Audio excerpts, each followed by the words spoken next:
Hello, weight training people for Janterm. My name is CJ Perry. I'm the head baseball coach and the strength and conditioning coordinator here. I'm going to run you through the warm-up that we're going to do for the entire first week of our weight training course. Full disclaimer, my 17-month-old son is also running around the facility, so if you hear any weird words or weird sounds, I promise it's not me. So the first thing we're going to start with in our warm-up is we're just going to jog in place for 1 minute. So again, in the interest of time, I'm not going to jog in place for 1 minute, but I'm just going to show you, you can do jog here, or if you need more of a stimulus, you can get your knees up and do a high knee variation for 1 minute. The next thing that we're going to add in is called seated 90-90s. So for this stretch, we're going to be in this position, where also called a shin box, where you're effectively creating a box between your knee, your heel, your back knee, and your hip. But you're going to pretend like there's a big rod that runs between your front foot here, through the toe through the heel, and then through your back trail leg. So through your knee and then through that heel. And then all we're going to do is we're going to kind of windshield wiper our legs back and forth. So they'll end up in that same position that they were in. Windshield wiper back and forth. Like so. And we're going to do 8 to one side and 8 to the other side. So you'll do 16 total seated 90-90s.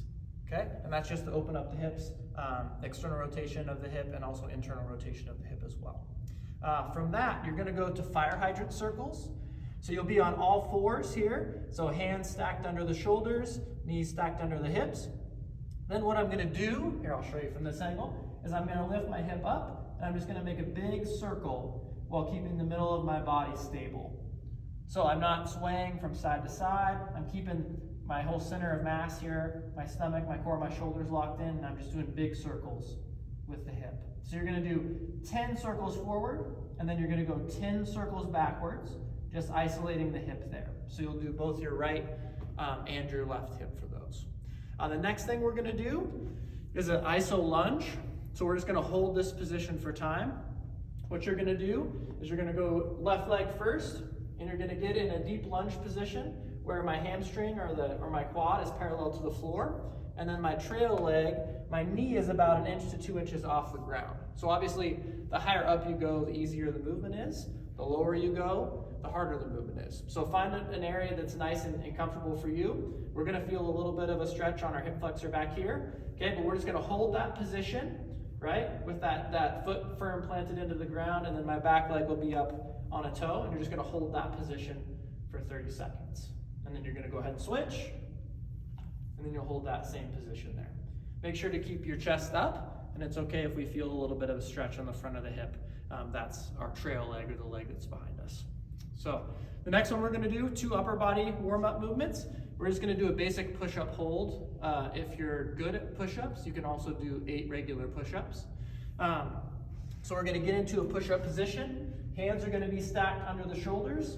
Feet are going to be together on our toes behind us, and I'm going to keep a neutral spine, so my head is always going to be looking straight down at the ground. The one thing you want to make sure of when you're in a push-up position, pretend like there's a Dixie cup full of water on your low back, and you don't want the water to spill. So when we're doing these push-up holds, we should be experiencing tension into the floor here, so we can keep this position, and we can just hold for 30 seconds. If you're doing a regular push-up, right, same thing. Make sure you have tension in the middle of your body. Bend the elbows, and then come right back up again.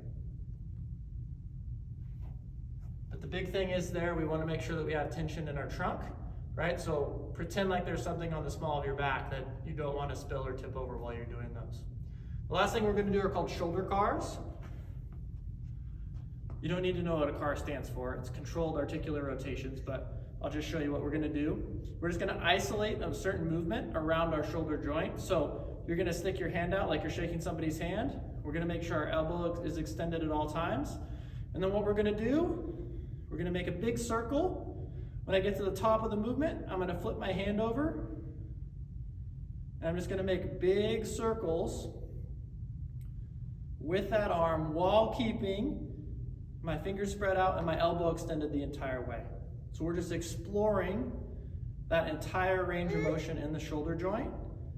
And make sure that you're keeping your shoulders square so we're not twisting back with the movement with our chest. We're making sure that that movement is just the shoulder in that shoulder joint. Okay? You're gonna do that with both arms. You're gonna go 3 passes. So up, down, and back is 1 pass. You'll do 3 passes each arm. And then that concludes your warm-up for week 1. We'll be progressing those movements as we get into the week 2 and week 3 of GN Term as well. But if you have questions, don't hesitate to email me on those.